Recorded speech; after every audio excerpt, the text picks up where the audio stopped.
অক্টোবরে স্বাক্ষরিত যুদ্ধবিরতির শর্ত অনুযায়ী গাজা থেকে সব সেনা প্রত্যাহারের কথা ছিল ইসরায়েলের।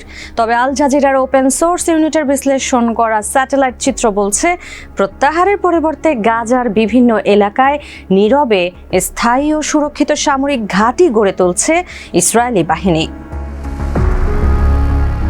2026 সালের মে পর্যন্ত স্যাটেলাইট ডেটা বিশ্লেষণ করে গাজার ভেতরে অন্তত 40টি ইসরায়েলি সামরিক ঘাঁটি শনাক্ত হয়েছে। এর মধ্যে 8টি ঘাঁটি যুদ্ধবিরতি কার্যকরের পর নতুন করে নির্মাণ করা হয়েছে। একটি স্থানে এখনও চলছে নির্মাণ কাজ।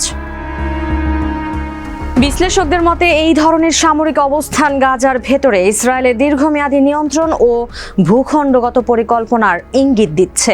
সম্প্রতি এক বক্তব্যে প্রধানমন্ত্রী বেনিয়ামিন নেতানিয়াহু গাজার বড় অংশে স্থায়ী নিয়ন্ত্রণ প্রতিষ্ঠার ইঙ্গিত দিয়েছেন।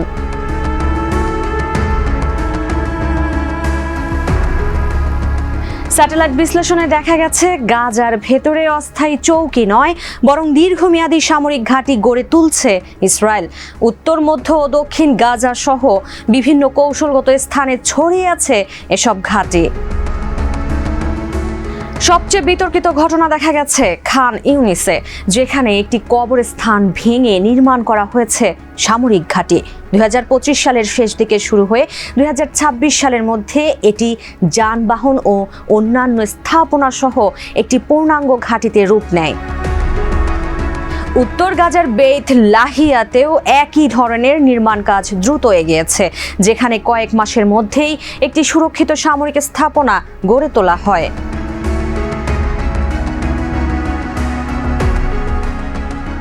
নতুন ঘাঁটি নির্মাণের পাশাপাশি ইসরায়েলি বাহিনী ইয়েলো লাইনের ভেতরের আগের অবস্থানগুলো আরও শক্তিশালী করছে।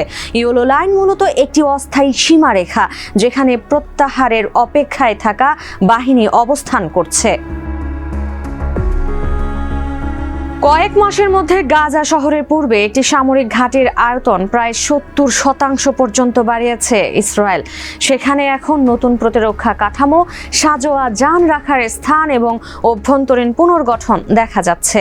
এছাড়া মধ্য গাজায় একটি ঘাঁটির চারপাশে গভীর প্রতিরক্ষামূলক পরীক্ষা খননের চিহ্ন পাওয়া গেছে, যা ইঙ্গিত দেয় দীর্ঘমেয়াদী অবস্থানের প্রস্তুতির। অন্যদিকে নেতজারিম করিডর এলাকায় 3টি পৃথক সামরিক ঘাঁটি স্থাপন করে উত্তর ও দক্ষিণ গাজার চলাচলের ওপর নিয়ন্ত্রণ আরও জোরদার করেছে ইসরায়েল। 2026 সালের মার্চে ওই অঞ্চলে নতুন করে খনন কাজ শুরুর পরই সেখানে একটি নতুন সামরিক ঘাঁটি গড়ে ওঠে।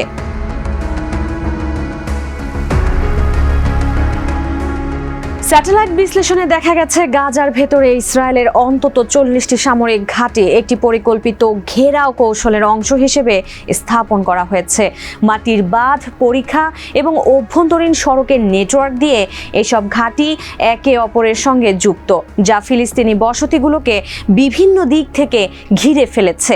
এই কাঠামোর কারণে স্থানীয়দের চলাচল ও কৃষি জমিতে প্রবেশ মারাত্মকভাবে সীমিত হয়ে পড়েছে বলে অভিযোগ উঠেছে।